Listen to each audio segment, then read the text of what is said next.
so we can just plunge right in. So let's talk about. Well, actually, let me ask you a question. Since this is the paperback launch, has your sense of the book changed over? I mean, the book came out in hardcover in 2019, and there was the long lockdown, and now we're back, sort of, in the world, in whatever new world is this. Has your sense of the book changed over time, over that period of time? Are you thinking about it differently? Does it feel fresh or distant to you?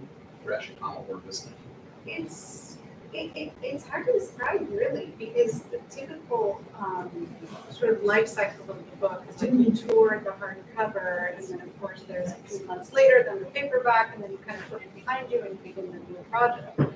But with this one, I kind of felt like I was caught in between because I had an essay collection that was scheduled to come out also, and I let it happen. And so I've been in this bizarre sort of limbo with both of them, because neither of them had like a normal life cycle for the book. And so in a way it really prevented me from thinking about the book I'm working on now. It's only now that I've started to put these events behind me that I'm able to focus on.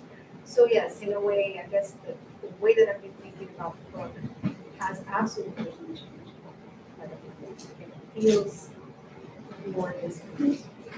Because it just feels like we've been in a pandemic for so long. What was the initial? I mean, when you first this book is. Is there a way to turn around so that we can see? Yes, of course. And so we can face. Switch. And thank you for suggesting that. Yes. Is it much better? It's better. You can't see me now. I can just see you. Yes. How about like this? I can see both. So each of your novels has been quite different. I mean, there are certain consistent themes that run throughout them, but each of the novels has been very different. I mean, if you think about The Other Americans, which begins with a hit and run that may or may not actually be a hit and run. No, we will not spoil for people who may have not read the book. If you think, compare that with, or not compare, but think about that in conjunction or in the aftermath of, say, The Moore's Account. What was the inspiration for this book? One thing I'm curious about is coming off of The Moore's Account, which is heavily researched. You really had to kind of inhabit that voice. Yeah. Were you looking for something that was a little closer to current experience, or something that was maybe appeared to be less complicated? I mean, absolutely. The Moore's Account was based on the true story of the first Black explorer in America. And it was a book that required 5 years of research in the archives and sort of bringing to life this voice of the 16th century man. And at the end of the book, I promised myself that the next book is not going to be historical, because I felt so tired and spent from that project that I thought I'm just going to write something contemporary, because it did not require any research. That was basically that was my criterion for writing the book. Whatever it is, it cannot involve research.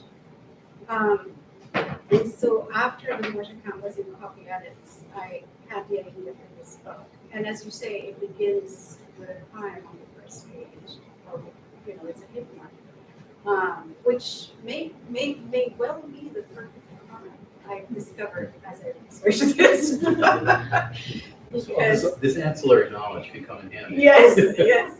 And the surprising thing is that as I started to write it, I really envisioned it as a family story, right? So the hit and run really is just the event that brings together this family that has been alienated one from the other. I really think family alienation is one of the experiences that a lot of people go through at one point or another in their lives. And I wanted this hit and run to kind of bring together the daughter who's sort of married in the story with the rest of the family. The hit and run is, as I said, was just kind of like incidental to the story, and the mystery of it keeps the story moving forward. And so it's also a story of grief, obviously, because the father dies, and it's a story of love. So those 3 strands I tried to bring together in the book. And then, much to my surprise, I actually did find out that I needed to do research, because something as simple as having a character die in a car accident is not as simple as I had imagined, So, I thought, silly old me, the car just comes out of nowhere, hits the guy, and then I'm off and running with my story.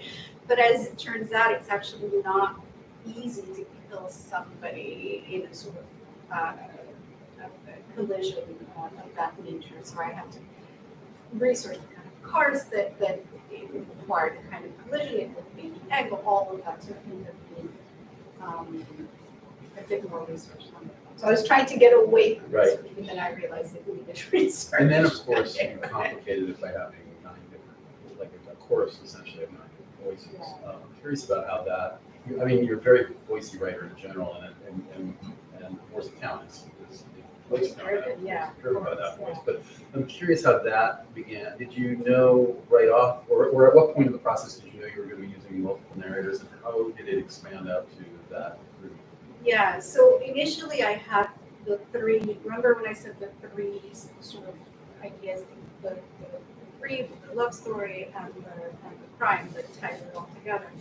So I thought it would be interesting to have the voice of the detective, obviously, because you need to know who did it, who was behind the wheel, and was it really a crime, what was going on. And then the woman who's narrating the story of the loss, that's the story of grief, and then her sort of love interest. So it would be these 3 characters. And initially I wrote it in the 3rd person. I finished a draft and I sent it to my editor, and he was very complimentary, and he said, we're very proud to publish this book, and I just had a question. And I said, and I remember this very well because I was actually waiting to catch a flight, so something came on the phone and they started boarding. And he was like, I just really love it. I just have a question. And there was a pause. And then he said, with all of these characters that you created, these smaller characters with such interesting lives. And one of the things that I think you're getting at is the malleability of truth and the fact that it's very difficult to actually really know what happened. Have you considered maybe going into these other characters as well? And when he said that to me, I remember feeling like, oh my God. It was one of those experiences where sort of like my gut was telling me something about the book, but it was only when he sort of voiced it that I basically realized, well, I didn't get away with that one. I guess I do have to go into into these characters. And so I got on the plane, and I felt like crying because I had a choice of just to say, well, we can stay with the book the way it is, publish it, be done with it, or I could actually take another look and see what happened. And so what I did was I made a deal with myself that I would just look at rewriting the first 50 pages and see what voices might be interesting. And before I got to the end of the 50 pages, I realized that was the problem with the book, is that it was, the 3 characters I had chosen to tell that story were just not enough for the kind of theme that I was trying to engage with. And once I switched to the first person and opened it up to the other voices, the whole book opened up for me. So I took the old draft and rewrote the whole thing. So I went away for another 2 years and rewrote the book after that. And in the end, it ended up having 9 different narrators, each one of whom is connected to the man who dies. And so then it just became, there was just so much pleasure in creating each of these voices and in looking at the same event from their perspective. Because writing this book really was a chance to walk in their shoes, to create that voice, to see how they might look at this man and their relationship with him and their views of him. And with each new voice, the effect of it was that I felt that the reader was going to get a perspective that none of these characters have, because the only person who's able to put them all together is him. So that's the great thing about doing a comic novel, is you can get at whatever ideas you have from so many different perspectives, some of which contradict one another to the point that you actually wonder what exactly happened, but only the reader is able to have that experience. So it's a very intimate experience. It's a very intimate reading experience. Yeah, I think that's right. And I also think it's fascinating because it complicates our own sort of, let's say, moral certainties in a certain sense. Yes. Again, without giving anything too much away, the characters who are antagonistic in the novel all have dimensionality as well. We see things from their point of view or their Yeah. perspective, and we can't help but empathize with them as individuals, even if we don't empathize with what they're doing or what their beliefs are or what their Yeah. attitudes are in that. Yeah. Yeah, I mean, there is one character in particular that people always ask me about, which is the character of the neighbor. And I remember when I was trying to write from his perspective, because he's a very unpleasant character, really. There's no other way. Yeah, there's no other way around it.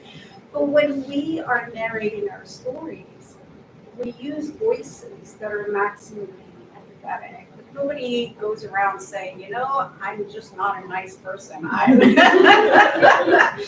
I deserved what was coming to me. Most people are self-justifying in their behaviors. And I think that using that sort of approach in his chapters was fruitful for me. And it really, in a way, when you say it's complicating, for me, what it meant is being able to create these characters as allowing this guy who's extremely unpleasant, as I said, who I wouldn't want to have as a neighbor, but allowing him to be a human being rather than a monster. That's the key. Yeah, because if he is just a monster, then it's very easy again for the reader to put themselves for readers to put themselves at a distance from him.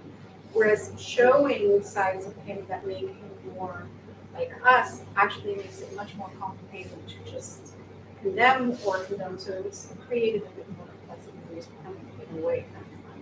Yeah. I mean, in terms of these kind of complications, when you're writing, when you're actually like in the middle of the scene, how much are you thinking consciously about all of this, and how much are you kind of functioning on instinct or intuition? I think intuition and instinct are absolutely the most important part of it, because you have to follow that.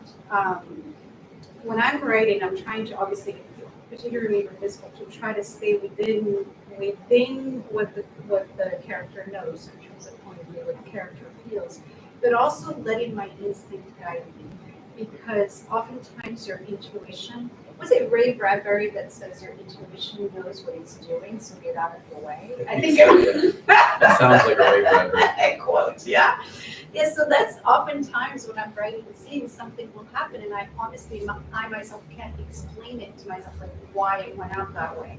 At least in the drafting stage, I think listening to your intuition is very important. But later, when I'm revising and editing, that's the time when another part of my brain becomes engaged, and I sort of put on my sort of editing hat, and then I can go over these things and edit and correct and shift. But in the drafting portion of the writing, I think it's crucial to listen to intuition. That makes sense. I mean, it is what, among other things, it's a political novel. It's addressing, which is one of the things I think is really strong about it. But I'm curious as well. I guess there's a political element has been a political element in some way to all of your fiction, and certainly your nonfiction. I'm curious about, but in this case, in the narrative case, it is the politics emerges from the personal lives, from the frustrations, from the discrimination, from the attitudes that the characters have towards each other. So I'm curious too about the kind of the use of the novel as a political, I don't want to say, I guess as a political device in some way, but also as a narrative device. It can't be one can't exist without the other. There's got to be that balance. So how did you think about that as you were working on this book? This is a really interesting question. I remember when my first book was published almost 20 years ago. It was about a group of Moroccan immigrants who crossed the Mediterranean on a lifeboat. And so it's a collection. So it's a collection of stories, or you think about it as a novel too, since they're all connected. They're all on that same lifeboat. And I remember I finished, I had the galleys for the book, and I had given it to a writer hoping for an endorsement. The author was a lovely person. And so she wrote the endorsement, we were talking about it, and the first thing she said, I remember, she put the book on the table and she said, "This is a political book." And I remember being very surprised by that statement because it hadn't occurred to me that I had written a political novel. And it was in the course of talking to her that I realized that basically the lives of immigrants are de facto considered political. And so I'm an immigrant, and so in writing about the kind of characters that interest me, have lives that are affected by politics. These are not lives that have the luxury of being distanced from it. Somebody sits in Washington and makes a decision about, I don't know, the number of visas or the number of border crossings that are going to be allowed this year. That has a very concrete effect on the lives of the kinds of people that I'm interested in. So in this book, having this hit and run, it is driven by personal, there's personal grievances, of course, but there's also a political dimension to these political grievances. And so initially I remember really fighting against that because there is a sort of a pejorative connection. There's a sort of a judgment around novels that are considered political. But I've come to accept that these are the kinds of lives that I'm interested in. All of our lives are political, all of them. It's just that some of us do not have the luxury of being unconscious about it. Like we are, what Baldwin said, that we are trapped in history and history is trapped in us. And so, these are the kinds of lives that are affected by politics. And in the book, that gets rendered sometimes in the course of in the form of personal grievances, and sometimes it does get spoken of politically. But for the most part, I think it's spoken of in terms of personal. Yeah, no, I mean, Claudia Rankine once said about Citizen, she took a little flack when that book came out because people it's lyric, you're presenting yourself as a lyric poet, and yet your poems are about poetry. Your poems are about politics. Lyric poetry shouldn't be political. And she was like, why not? Why, how can it not be political? All writing is political. We are political animals moving through a political landscape. I agree. So let's talk a little bit about, before we were speaking in front of other people, we were talking a bit about the influence of genre, crime fiction, etc. This is a novel that is, in its way, very much a detective novel, right? There is a crime at the beginning of the novel. There is an attempt on the part of multiple characters to determine what happened or solve the crime. Yes. There are twists and turns. The resolution, I will say, from my own reading experience, eventually, it was a surprise in a certain sense. It makes a number of moves. I'm curious about that, that element as part of the novel. Yeah. I think crime is one of those things that's kind of like a great uniter. Like at some point or another, we've all experienced, hopefully not any violent crime, but it is something that we are seeing. It's something that we experience, as we see every day. And there's such a huge genre of writing devoted to it, which I grew up on. I actually, when I was very young, I used to read a lot of crime novels, especially in the summer. They have, it's just the perfect blend. Like you could read it in one day. So it was a genre that I think I just felt very familiar. And then in deciding on this book, it just seemed like, to be honest, writing a book where this young woman loses her father, I just thought, this is going to be so heavy that having the sort of crime element to it just keeps me interested, keeps the reader interested, and gives me a relief. And from just doing a story of grief, it's also, a mystery. So it's just doing multiple things at the same time. And that was the attraction of it for me. Could I do it within the crime genre?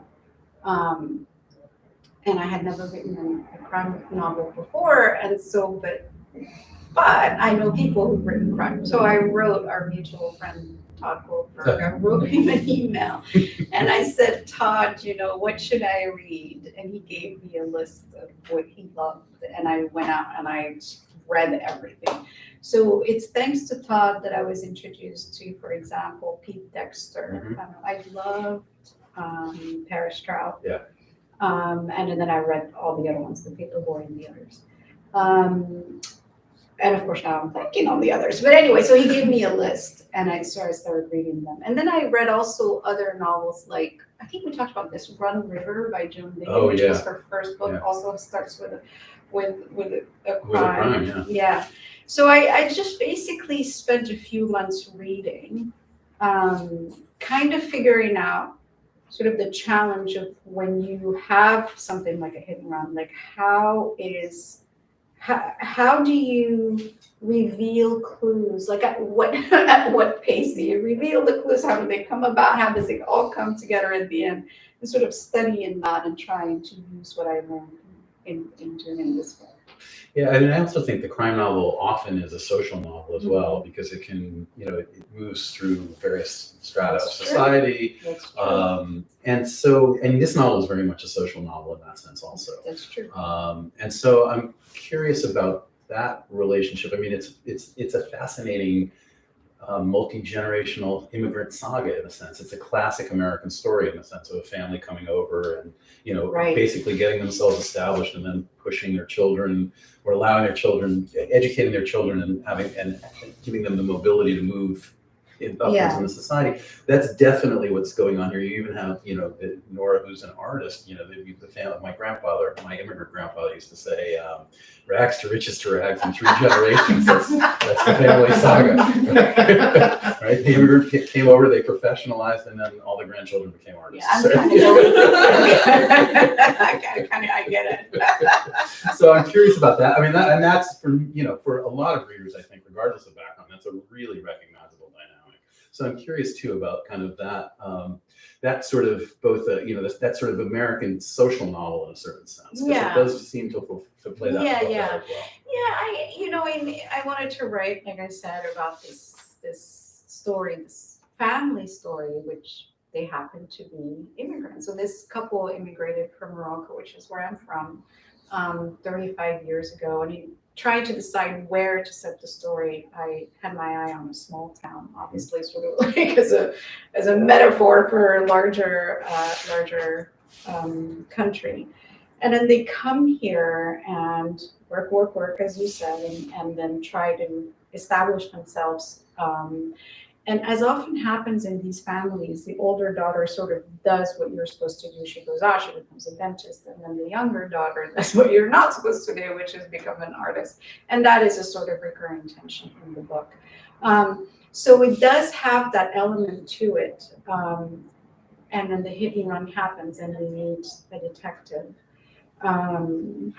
And what I thought was interesting, and again, remember when we were talking about intuition? I don't really know why I did this, but the detective herself is not from that small town. Yeah. So it just started becoming kind of like a recurrent theme where a number of the characters were actually not from the small town, and they were kind of all just from different parts of the state or different parts of the U.S. or from outside the U.S. And bringing all of these elements together and it just to me was an opportunity to sort of explore America from a perspective, or an American or an immigrant family anyway, from a perspective that we haven't seen. I think people often associate immigrant stories with big metropolises. And I don't know if you've had the experience of driving through certain communities, for example, on the 5 freeway, where you see these huge signs in Punjabi, right? Like, small towns are also places where immigrants live. And so it just was an opportunity to do sort of the quintessential American story of, family gets together and all that, as you said, but except in this case, it's an immigrant family. Well, and even the daughter who is left and is living in the Bay Area and is really there reluctantly. I mean, it changes over the course of the book, but she has made her distance, and now in a certain way, she's the prodigal returns, right? Stuff happens, and she has to be there, but she herself has kind of become an outsider. It reminds me of. I read her all the time anyway, but I've been reading a lot of Annie Ernaux lately, and that tension without the immigrant part, but certainly the class mobility, right? The fact that in becoming educated and moving out of the world she was raised in, she almost lost see her what- home yeah, yeah, language yeah, in a yeah. certain way. Yeah. I think this is so interesting because so often as parents push their children and in that to sort of get an education and succeed and do whatever. But the irony of all that is that it's actually also alienated the children from their parents. I mean, I remember my grandmother was illiterate. My parents barely graduated high school. And now I'm a professor at UC. And I remember just seeing within my own family how much the things that we value so much in life, like education and professional training, have actually created this alienation where my grandmother didn't speak, like my parents are bilingual, for example, my grandmother didn't speak French, right? And like now I'm trilingual and now my daughter doesn't speak the language that my parents, so it's there are various forms of alienation that working class people experience as they go through social mobility and all that. And that was also something that in the book I thought was very interesting, is to bring this young woman who comes from a small town, from a small, immigrant family, and bring her to sort of this sort of sophisticated, if you will, milieu of like Stanford and graduating from that and then going into music composition, which is a heavily is a male dominated field, and there's and it's extremely policed, I want to say is the right word. I don't know if that's the right word, but it's just like you have to behave a certain way and you have to know how to pronounce, I don't know what, these French words that they use in just everyday discussions. And it really does make her feel, particularly if you're one of those people who've learned all these words from seeing them in books and you don't know how they're supposed to be said, and you have that experience of feeling like you really don't belong, and so it can give you a kind of lifelong imposter syndrome. Yeah. So I will turn it over in a second, but I would be remiss if I didn't ask you, since it's a California book and we're both California writers, but transplants as well. Yeah. I'm curious about kind of the role of California in this book. And I mean, obviously it's the setting of this book, but also just in terms of you're thinking about this book, you're thinking in general as a writer. How does the environment influence you? So for this one, there's a number of reasons why I set it in California. So my first books were set in Morocco. The next one was set actually in Florida, because that's where the Spaniards came, the Spanish expedition came. And in this one, I wanted it to be contemporary. And because it is the story of an immigrant family, I wanted to pick the state that I knew best, which is this one where I've now lived apparently 30 years. I've lived more of my life in California than I've lived anywhere else. And I really do have a great love for this state, for its natural beauty. A few years ago, my husband and I started going hiking and camping in the Joshua Tree National Park. And I had never been, even though I'd lived here for so many years. And I just fell in love with the landscape, and I thought it would be a really fun thing to do, to write about it. One of the pleasures of writing the Morse account was learning how to write landscape and enjoying doing that. So one of the things I enjoyed about this book is the opportunity to write about the desert. And then, California, for so many reasons, it is the state that has the greatest number of immigrants in the country. It is home to, my own family. It has this, as I said, this diversity of landscape that worked well for a hidden one, because a small desert town, not too many cameras there. You can still do a hit and run and not have that. You can get away with it. So there's all kinds of reasons why that choice, and so. And then, of course, in writing it and sending it in California gave me an excuse to go and reread a lot of California writers. So it was a win-win. One of the things I love doing when I work on a new novel is to sort of look for the books that are going to teach me how to write this book. Yeah. So whether it's at the level of landscape, or whether it's at the level of genre, crime, or whether it's seeing how people are doing voice. I love reading, and I think that's how I sort of refill the reservoir from which I need to draw in order to write. Yeah, that makes so much sense. Okay, let's turn it over to some questions from all of you. Yeah. I read your book twice, Oh, and I was like so impressed with how you were able to elicit such empathy for all of the characters, especially for AJ, which I didn't want to go after before, but I couldn't resist. And I'm just curious how you came up with the title. Is that something you knew when you first started writing, or does the title come to you as you start, working on the book? I think initially it had a very pretentious title, which was, I think it was from Heraclitus. And then I got rid of that. It was the quote about war. War is the king of all, the god of all, the king of all, something like that. So it was the king of all things or something like that. And I ended up thinking, what was I thinking? It's obvious what this book is doing. It's telling the story of an American family, except that this one, in many ways, is considered different. And that's also what's tying all of the characters together, because they're all from different places, and to a certain extent feel like strangers to others around them. And so that's where the idea for the title came. It just seemed like it was kind of obvious. But I didn't get to that until maybe 2 years into it. The first 2 years was the pretentious. Thank you. Yeah. Hi. Of course, I read The Other Americans when it first came out, Oh. and I really liked it. And I do try to read books that talk about the immigrant experience.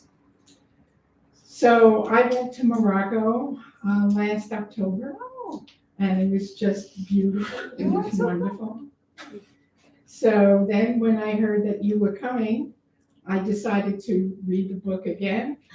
So I was able to read it in one sitting. Oh. It just went very fast. Oh, good. I'm so So glad. when is the last time you've been to Morocco? Last December for the World Cup. Do you have relatives there now? Yes, I do. Yes, I do. My mom still lives there. So She's still there? So I went to What visit her. city And is she in? she's in the capital, Rabat. Rabat? Yes. And I arrived right as the team had made it into the round of 16. So it was just a very, very pleasant time to be there. Everybody was happy everywhere you went. Because the only conversation, the only thing that anybody wanted to talk about was football. You couldn't. I went to get my hair done. They wanted to talk about football. Everything. People wanted to talk about football, and so much joy. Well, And then I left the country and they lost. Morocco did win a They couple did of win. games in the beginning. A few games. They made it to Yeah. the semifinals. It We're was very proud great. of them. Yeah, it was wonderful. Other questions? I can think out loud for a second.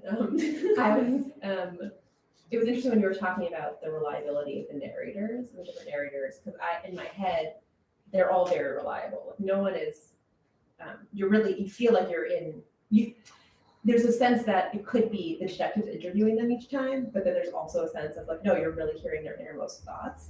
But each of them have a big reveal like that you don't know about early. So they're like not being honest to themselves. And I was wondering though, I didn't feel that way. I mean, Nora does have sort of a reveal, but for the most part, she feels like the most in the dark the whole time. Like everyone else is sort of hiding something, and she's not really hiding something. And I don't know if that, sorry, again, I was thinking out loud, but I wasn't sure if that was like a conscious decision to kind of make her this this character that's experiencing everything from everyone else, or if I'm just reading something very different into the character than you had like intended. No, I love listening. So the great thing about writing a novel is I don't have to have the answers. I only have to ask the question. I think my intention was really to just write from these characters' perspective. I don't think I had like an agenda of like everybody has to have a reveal, and I'm like right now really trying to remember if everybody has a reveal. I think the biggest one for me was like her sister's reveal was like really felt like a little bit out of. I mean, you sort of have a sense, I but, like, see. things like that. I mean, not a reveal like they were hiding something, but you're like, oh, this is this character's story, and then the next time they speak, you're like, oh wait, that's their story. You know what I mean? Like that's sort of like how I felt with each of the characters. Yeah. So I felt like with Nora, it was sort of like she was moving the story along, and obviously she's a very interesting character on her own, right? But like she was sort of moving the story along, and with everyone else, you sort of got these like little pockets of Yeah, she is the main character for sure. And I think that the effect of like feeling that you're learning something new about each character, that came about as I was trying to sort of balance revealing different clues about what was happening with the hit and run.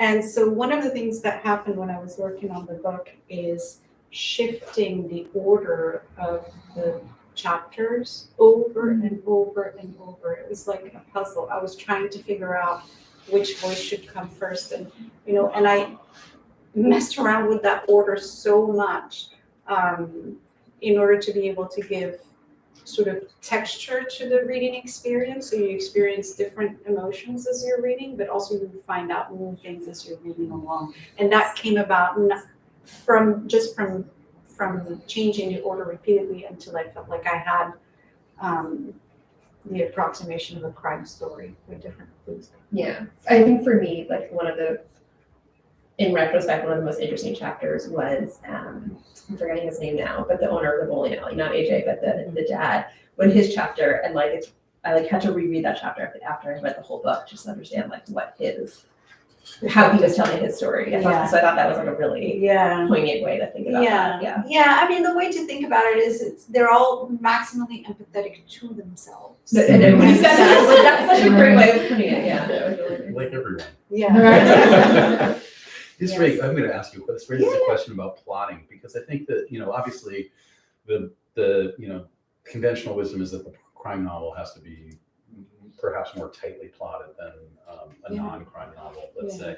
But I also think that's one of the most interesting plotting moves in this novel are the elements that, that don't necessarily have, like, for instance, the sister's reveal, let's say, that don't necessarily have to do with the crime itself, but that they are also require kind of detective work on the part of the reader in terms of understanding who the character is. So as you started to know more about these characters, did you find yourself going back and kind of planting seeds, or was that stuff evolving as you were writing about them? What was the plotting? Yeah, so the way that I did it is I did one draft where I was, as I said, following my instinct about which character I would create, like what voice, and in what order. So if I felt like, oh, I've had enough of Jeremy, I'll switch now to somebody else. So I just a draft like that, all the way through with the story, pretty much the same story that you see.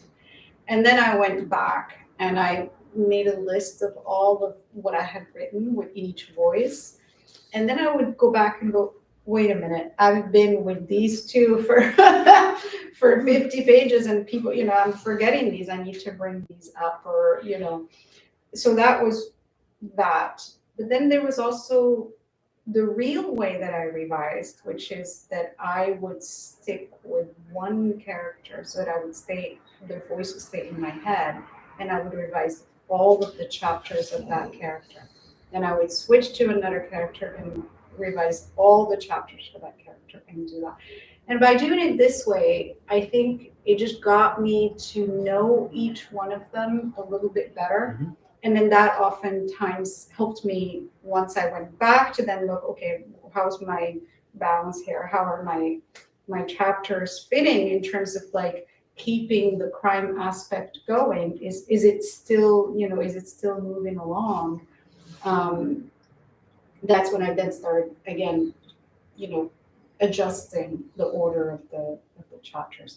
But in terms of like revision, I revised each character separately. That's so interesting. That makes so much sense. Actually, I guess I don't. And thinking about it, I can't imagine how else you would do it. But that's fascinating. Yeah. Other questions? Okay, so having decided that you've gone through this research heavy book, and this one you were hoping for something maybe a little bit research like I would be curious about what's next. Are you eager to dive into another research intensive process? Was this enjoyable to have gone through a research lighter process? Well, first of all, I was very naive. Yeah. And in fact, it did involve a lot of research. Yeah. because not just the sort of like the hit and run where I had to like, somehow I found this guy who serves as an expert witness in hit and run trials. And he was Someone has basically, to, you know? yeah, apparently, yeah, somebody has to, yeah. And so he's the one who was like, nope, can't use that card, can't do that, can't do that. Like, and I was like, oh, and I had to go back and change everything. So that you have to actually ask Yeah. questions.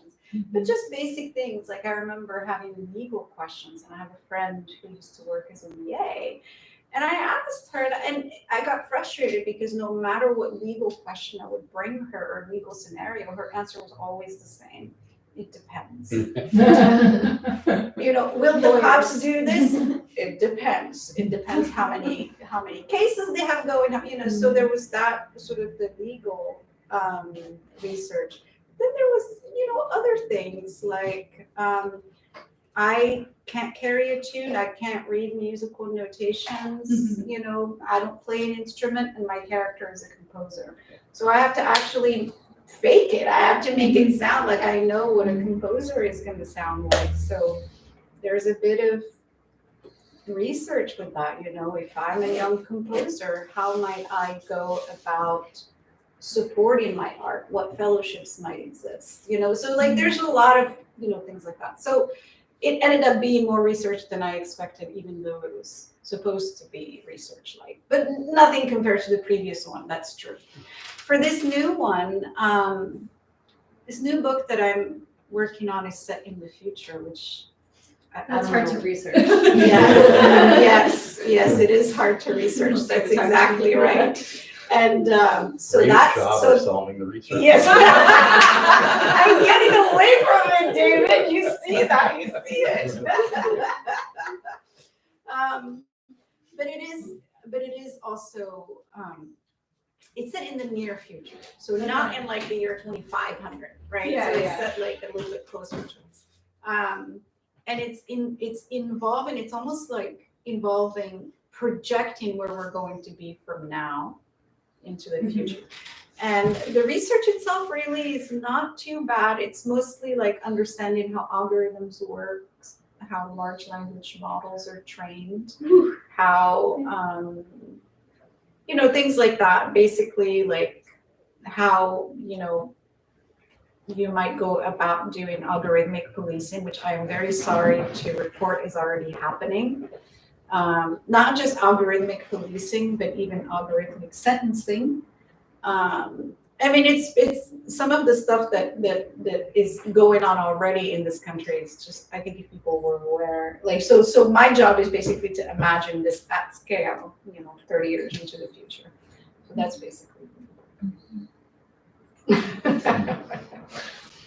Yeah. And So- that's,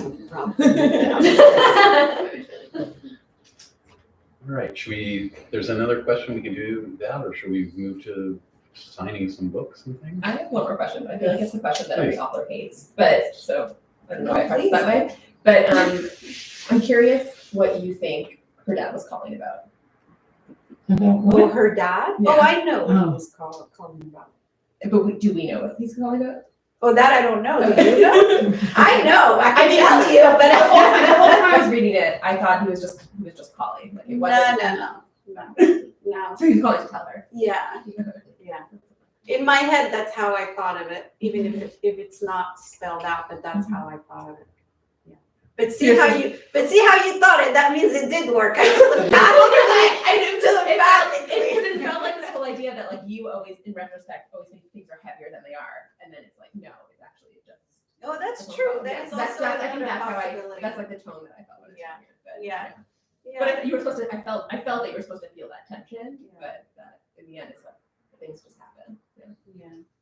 Things do just happen. Yeah. All right, well, All right, thank you. Thank you so all for much. coming. Yes, and thank you. David? Are you the one that opened up this bookstore? No. I did not open up this bookstore. David is a very respected critic and professor, and he's also an author of 10 books. Oh, my goodness. Sidewalking, which you can find here. Oh. So I don't know who the owner is, Is there, I don't know that is the that owner's here. person Her around? name is Zibby. Her name is It's the Zibby. name of the store. Oh, Zibby. really? Because it's just amazing that there is a bookstore in our neighborhood. That's right. I mean, Every neighborhood everything should is, there's not one bookstore in Santa Monica anymore. Yeah. There Well, used to be. now there is. Yeah, there used to be. Every neighborhood should have one. Yeah. All right, thank you all so much. All right. Maybe. My friends were one of them. Oh, that's fun. And